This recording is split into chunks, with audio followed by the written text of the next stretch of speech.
इथं ना सुखाच्या शोधाचा कधी अंत नसतो, म्हणून माणूस कधी शांत नसतो. पण आपण हे लक्षात ठेवलं पाहिजे, आपल्या छोट्या छोट्या आयुष्याचं सर्वात सुंदर भाग म्हणजे आपण स्वतःच असतो.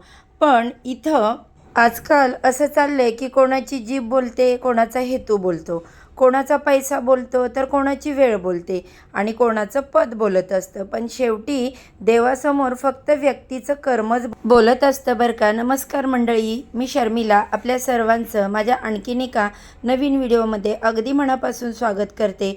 तर हा व्हिडिओ आपला आजचाच मी तुमच्यासोबत शेअर करत आहे. कालचा अक्षय तृतीयेच्या व्हिडिओला तुम्ही जे मला प्रेम दिलं त्याबद्दल तुमची हृदयातून खूप सारी आभारी आहे. तर सुंदर अशी दिवसाची सुरुवात सकाळची झालेली आहे आणि आज सकाळी सकाळी मी सगळ्यात पहिल्यांदा नाश्ता बनवायला घेतलेला आहे. कारण देवपूजा वगैरे मी नंतर करणार, कारण आता मुलांना सुट्ट्या आहेत बघा. तर मुलांच्या वेळेनुसार कामं करावी लागतात, ती लेट उठतात. नंतर मग त्यांचं काही जणांचं ट्युशन आहे, तर काहींना सुट्टी आहे. तर ट्युशनला जाणारे असतात, त्यांच्यासाठी लवकर मला नाश्ता बनवावा लागतो. त्यामुळे माझी देवपूजा जी असते ती मी अगदी आरामशीर नंतर करते. सगळं मुलांना नाश्ता, श्रीच्या पप्पांना नाश्ता वगैरे दिल्यानंतर. तर आज मी इथे नाश्त्यासाठी मस्त असं मऊ लुसलुशीत उपमा तयार केलेला होता. तर त्याच्यासाठी छान असा तुपावरती रवा भाजून घेतला. आणि बघा, नेहमी लक्षात ठेवा, जेवढा आपण रवा घेतो ना त्याच्या दुप्पट पाणी आपल्याला घ्यायचं असतं. तर मग हा जे उपमा आहे तो अत्यंत मऊ आणि लुसलुशीत असा होतो. आणि ही फोडणी जी असते ती आपली नॉर्मलच सगळ्यांची असते त्या टाईपने मी केलेली होती. म्हणजे जिरे, मोहरी, कढीपत्ता, त्याच्यानंतर मिरची वगैरे. आणि बघा, उपमा हा पचायला देखील हलका असतो. तर अशा पद्धतीने सगळा उपमा फोडणी तयार करून झाली की झाकण ठेवायचं आणि मग त्याच्यामुळे त्या आतमध्ये रवा फुलला जातो आणि मऊ लुसलुशीत सुट्टा असा उपमा तयार होतो. लगेचच आता उपमा तयार करून झाला की मी इथे चहा ठेवून घेतला. आज म्हटलं चहामध्ये मी आलं न टाकता जी वेलची पूड बनवून ठेवलेली होती तर ती टाकली आणि चहा इकडे उकळायला ठेवून दिला. कारण चहा घेतल्याशिवाय तर माझी दिवसाची सुरुवात होतच नाही. असो, आता प्रत्येकाला वेगवेगळी सवय असते. कोण कॉफी घेतं, कोण ब्लॅक टी, कोण दूधवाला चहा, किंवा मग कोणी ग्रीन टी वगैरे घेतं. तर अशा पद्धतीने आता बघा, मऊ लुसलुशीत मस्त असा उपमा तयार झाला आहे. या सर्वांनी नाश्ता करायला. आता मी मुलांना नाश्ता दिला, श्रीच्या पप्पांना नाश्ता दिला. आमचा सगळ्यांचा नाश्ता वगैरे झाल्यानंतर घराची साफसफाई झाली आणि मग मी देवपूजेला बसले. तर आज मी देवपूजेसाठी बघा तुमच्यासोबत इकडे शेअर करते. ते म्हणजे आज आहे मंगळवार. माझी घरातील बाकी सगळी देवांची विधिवत पूजा करून झाली होती, पण मला आज मंगल कलश देखील भरायचा होता. म्हणजे मी हा मंगल कलश रोज पुसते, पण मंगळवार किंवा शुक्रवार हा जो कलश आहे तो मी व्यवस्थित असा साफ करून त्याची विधिवत पूजा करत असते. तर या कलशामध्ये स्वच्छ पिण्याचं पाणी भरलं, बाजूला हळदी कुंकवाची 5 बोटं ओढून घेतली आणि या पाण्यामध्ये हळदी, कुंकू, 1 रुपयाचं नाणं, त्याच्यानंतर सुपारी, हे सगळं जे वस्तू आहेत त्या टाकल्या आणि त्याच्यावरती हा कुलदेवीचं स्वरूप म्हणून मी नारळ पुसते तो देखील इथे ठेवला. नारळाला हळदी कुंकू लावून घेतलं. तर अशा पद्धतीने कुलदेवीचं स्वरूप म्हणून मी हा मंगल कलश जो आहे तर तो रोज माझ्या देवाऱ्यामध्ये पूजत असते. तर मंगळवारी त्याची अशी विशेष मी पूजा करते. धूप अगरबत्ती वाळून घेतला. त्यानंतर त्यांची जी जागा आहे त्या जागेवर त्यांना आसनादिस्त केलं आणि त्यानंतरच या कलशासमोर मी कुलदेवीचा टाक देखील पुसते. टाकासमोर हिरव्या बांगड्या, कुंकवाचा करंडा असं मी सेपरेट यांची पूजा मांडलेली आहे. कारण या देवाऱ्यामध्ये त्या चौरंगावर एवढी जागा होत नाही, म्हणून मी साईडला अशी पाटावरती वेगळी पूजा मांडली आहे. त्यांना साखर पाणी नैवेद्य अर्पण केला आणि अशा पद्धतीने मंगळवारची आजची माझी ही कुलदेवीची पूजा मी करून घेतली. आता त्यानंतर लगेचच दुसरी सेवा जी मी मंगळवारी करते ती म्हणजे कुंकुमार्चन. हे जे माझ्याकडं श्रीयंत्र आहे तर या श्रीयंत्रावरती कुंकुमार्चन शुक्रवारी किंवा मंगळवारी मी करत असते. आता बघा, त्या दिवशी आपली अक्षय तृतीया झाली तर त्या दिवशी देखील कुंकुमार्चन केलं जातं आणि हे जे श्रीयंत्र आहे याला माता लक्ष्मीचं आसन असं म्हटलं जातं. ज्या घरामध्ये श्रीयंत्राची सेवा होते तर त्या घरामध्ये सुख, संपत्ती, धन आणि लक्ष्मी माता कधीही नाराज होऊन जात नाही. त्यामुळे इथे या कुंकुमार्चनचा जो विधी आहे तो मी मंगळवारी श्रीयंत्रावरती करत असते. तुम्ही 11 वेळास करा, 21 वेळा करा, 108 वेळा करा. तुमच्या इच्छेनुसार तुम्ही करू शकता. कुंकुमार्चन करताना ओम ऐं ह्रीं क्लीं या 99 मंत्राचा तुम्ही जप करू शकता किंवा तुमच्या कुलदेवीच्या नावाचा जप करू शकता किंवा मग महालक्ष्मी अष्टकम बोलू शकता. त्यानंतर अजून जे काही स्तोत्र आहेत महालक्ष्मीचे ते देखील तुम्ही बोलू शकता. पण कुंकुमार्चन हे आठवड्यातून एकदा झालंच पाहिजे. तर अशा पद्धतीने मी कुंकुमार्चन केलं.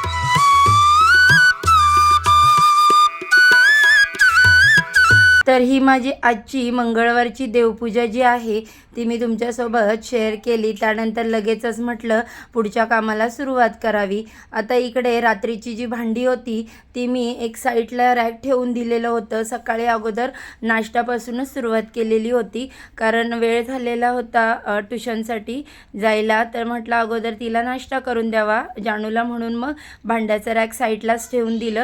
आता म्हटलं सगळी पहिल्यांदा भांडी मांडून घ्यावी आणि नंतर मग पुढच्या कामाला सुरुवात करावी. कारण जेवणासाठी लागणारी भांडी वगैरे या रॅकमध्ये सगळी होती. मग जर रॅकमध्ये भांडी ठेवली की इकडून तिकडून मग सारखं ते रॅक खोला, म्हणजेच काय खालची वर वरची खाली अशी भांडी करावी लागतात. म्हणून सगळ्यात आधी म्हटलं भांडी मांडून घेतली. बघा ताईंनो, घरातील कामं जेवढी करावी तेवढी कमीच असतात. आणि आता हा उन्हाळा तर एवढा भयंकर चालू झाला आहे ना, आणि मुंबईची गरमी म्हटलं तर काही विचारायलाच नको. एसीला सुद्धा मागे सारेलं. तर म्हटलं हळूहळूच माझं काम चालू असतं. मी कुठल्याही प्रकारे पटापट कामं करत नाही. एक एक एक काम करायचं, फॅन खाली बसायचं, पुन्हा दुसरं काम करायचं, अशा पद्धतीनेच कामं करते. आणि सकाळी देखील आता उठण्याची जी टाईम आहे तो जरा उशिराच आहे कारण मुलांच्या स्कूलला सुट्टी लागलेली आहे. ट्युशन जास्तीत जास्त 11 वाजेपर्यंत 9 वाजेपर्यंत असतातच ना, तर मग लेटच उठतो. जर भावाचा वगैरे टिफिन असेल तर मग उठते मी सकाळी. तर आता इथे सगळ्यात पहिल्यांदा कुकर लावून घेतला. म्हटलं कुकर लावून घेतल्यानंतर बाकीची कामं करायला बरं पडतं का, तोपर्यंत कुकर देखील थंड होऊन जातो. तर आता कुकरला डाळ भात लावणार आहे. तर डाळ भात लावण्यासाठी डाळीमध्ये मी टोमॅटो, हिरवी मिरची आणि हिंग टाकून घेतला, तसेच हळद टाकली. आता बघा मसाल्याच्या डब्यातील हे बरेचसे मसाले, जिरे मोहरी हे संपलेले होते, तर मी त्या वाट्या देखील साईडला काढून घेतल्या. म्हटलं मसाल्याचा डब्बा देखील घासून धुवून पुसून ठेवता येईल. त्यानंतर मग बाकीची जी काही कामं होती, कपड्यांच्या वगैरे घड्या घालायच्या पडलेल्या होत्या अशाच. कारण बघा मगाशी बोलल्याप्रमाणे स्कूल नसल्यामुळे कामं उलटी सुलटी ही होतच राहतात. तर त्या देखील घालून कपड्याच्या घड्या व्यवस्थित ठेवून दिला जागेवर. तोपर्यंत कुकर थंड झाला की लगेच डाळीला फोडणी दिली. आणि अशा उन्हाळ्याच्या दिवसामध्ये तर जेवण अजिबात जात नाही. त्याच्यामुळे मुलांना सहसा असे डाळ भात आणि एखादी त्यांच्या आवडीची भाजी चपाती दिली की मग थोडी तरी ते व्यवस्थित जेवतात. आता मगाशी मी म्हटलं मसाल्याचा डब्बा बघा खाली झाला आहे, तो मी तुम्हाला अर्धा दाखवलाच, तर तो साफ करून मी भरेनच नंतर. तर डाळ फोडणीला दिली आणि साईडला ठेवली. आता बघा ही जी मटकी आहे त्याला मी काल मोड आणून ठेवलेले होते. श्रीला आणि ऋतूला मटकी खूप आवडते. तर मटकीची अगदी साधी सिंपल भाजी मी बनवणार आहे. त्यासाठी फक्त कांदा, टोमॅटो आणि जे काही बेसिक मसाले आणि मीठ एवढंच वापरणार आहे आणि वाफेवरती ती भाजी बनवून घेणार आहे. तर बघा मी मगाशी म्हटल्याप्रमाणे मुलांच्या आवडीची एखादी सुकी भाजी आणि चपाती बनवली की ती एक चपाती तरी अगदी आवडीने पटकन खातात. कारण उन्हाळ्याच्या दिवसांमध्ये पाणी पिऊन पिऊनच पोट भरलेलं असतं आहे. त्याच्यामुळे मुलं देखील जेवायला खूप म्हणजे नानूच करत असतात. म्हणून मग डाळ भात एक सिंपल आणि भाजी चपाती एवढं माझं आजचं जेवण होतं. ते देखील माझी आता भाजी फोडणीला देऊन झाली आणि मी इकडे कुकरचं झाकण लावून ठेवून दिलं. शिट्टी तर देणार नाही, फक्त वाफ येऊन दिली तर कशी एका वाफेवरतीच शिजून होते. मटकी साईडला ठेवून दिली की लगेचच मी चपात्या करून घेतल्या. तर अशा पद्धतीने आज अशी छान फिक्की डाळ, त्यानंतर चपाती आणि मटकीची सुकी भाजी, भात असं एकदम साधं सिंपल जे जेवण होतं तर ते मी बनवलं होतं आज आणि ते तुमच्यासोबत शेअर केलं. तर त्याच्यानंतर बघा आता इथे सगळं जेवण बनवून झाल्यानंतर सगळ्यात महत्त्वाचं काम असतं म्हणजे गृहिणींचं काय तर किचन ओटा साफ करायचा, जी स्वयंपाकाची भांडी पडलेली असतात ती साफ करून घ्यायची.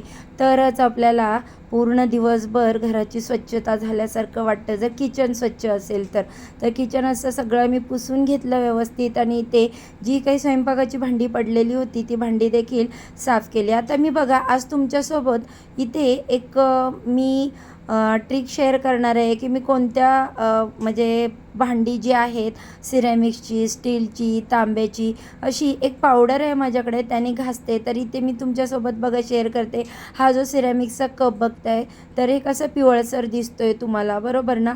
बघा बाहेरून सुद्धा त्याची चकाकी गेली आणि आतमध्ये सुद्धा असा त्याचा कलर डल झालेला आहे. तसेच ही जी कढई मी रोज फोडण्यांसाठी वापरते पातळ भाजी, सुक्या भाजीला, ती पण याला डाग नाही आहेत पण त्याची शाईन पूर्णपणे गेलेली आहे. तर बघा आता मी तुम्हाला इकडे हा कप साफ करून दाखवला. तो कशाने केला तर माझ्याकडे ही एक पावडर आहे पितांबरीसारखी, तिचं नाव आहे भैया पावडर. तर बघा आता तुमच्यासमोरच रिझल्ट आहे. कप साफ करताना माझ्याकडून कॅमेरा बंद होता त्यामुळे ते शूट झालं नाही. तर इथे तुम्ही फरक बघू शकताय. माझा हा जो घासलेला कप आणि न घासलेला कप हा अगदी कसा चकाकीचा बघा, त्याच्यावरती एकदम अशी शाईन आलेली आहे जसं काही नवीनच आता मी तो काढलेला होता. पण ही पावडर मी यूज करताना कढईवरती तुमच्यासोबत शेअर करते कारण मगाशी बोलली ना मी कॅमेरा बंद झाला आणि जो कप साफ करत होते त्यावेळेस तो शूट झालेलं नाही आहे. मग आता इथे मी ही कढई जी साफ करते ती अगदी बघा इकडे मी स्क्रबसुद्धा यूज केलेला आहे नाही. ती जी पावडर आहे ती भैया पावडर तर तिने फक्त असे हाताने आपण कसं पितांबरीने नॉर्मल स्क्रब म्हणजे हाताने स्क्रब करतो त्याचप्रमाणे मी इथे केलं आणि कढई धुवून घेतली. बघितलं अगदी तुमच्यासमोर रिझल्ट आहे. किती शाईन आली आहे कढईला आणि पावडर पण एवढी स्वस्त आहे. कुठेही तुम्हाला लोकल मार्केटमध्ये मिळून जाईल. नाही मिळाली तर तुम्ही ऑनलाईन सर्च करा ॲमेझॉनवरती, फ्लिपकार्टवरती सुद्धा भैया पावडर म्हणून ती तुम्हाला मिळून जाईल. तर अशा पद्धतीने आजचा हा छोटासा व्हिडिओ मी तुमच्यासोबत शेअर केला.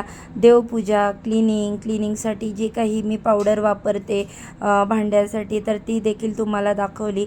तर कसा वाटला आजचा व्हिडिओ आवडला असेल तर जाता जाता एक लाईक नक्की करा आणि माझ्या चॅनेलला अजून सबस्क्राईब केलं नसेल तर सबस्क्राईब करा. चला तर मग बाय, उद्या पुन्हा भेटू.